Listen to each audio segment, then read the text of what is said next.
बिस्मिल्लाहिर्रहमानिर्रहीम। अस्सलाम वालेकुम दोस्तों, मैं हूं शेख अदनान और आप देख रहे हैं मेरा यूट्यूब चैनल जिसका नाम है उर्दू मास्टर स्टोरी। अल्लाह पाक की हर तहलीक करदा महलूक में कोई ना कोई पोशीदा राज जरूर होता है।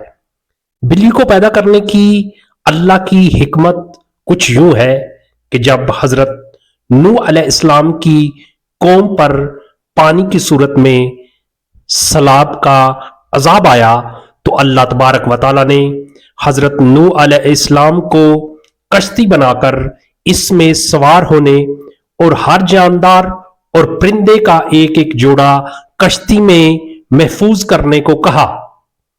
तो हजरत नूह अलैहिस्सलाम ने अल्लाह के हुक्म की तामील की, मौजूद तमाम अनाज और गल्ला खराब कर दिया। इसके साथ साथ कश्ती को काटना शुरू कर दिया, जिसकी वजह से कश्ती में पानी दाखिल होने का खदशा बढ़ गया। तब हजरत नूह अलैहिस्सलाम ने अल्लाह ताला से दुआ की कि ए परवरदिगार, मुझे इन चूहों से निजात दिलाओ। इस वक्त अल्लाह वज़्ज़ जल्ला ने हजरत नूह अलैहिस्सलाम को हुक्म दिया कि कश्ती में मौजूद शेर की पीठ पर हाथ फेरो।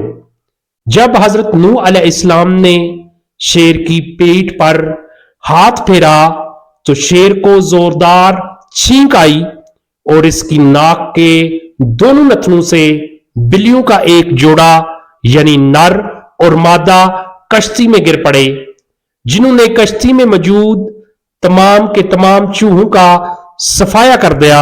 मेरे प्यारे दोस्तों, वीडियो अच्छी लगे तो वीडियो को लाइक और शेयर जरूर करना और कमेंट की सूरत में अपनी राय का इजहार करना।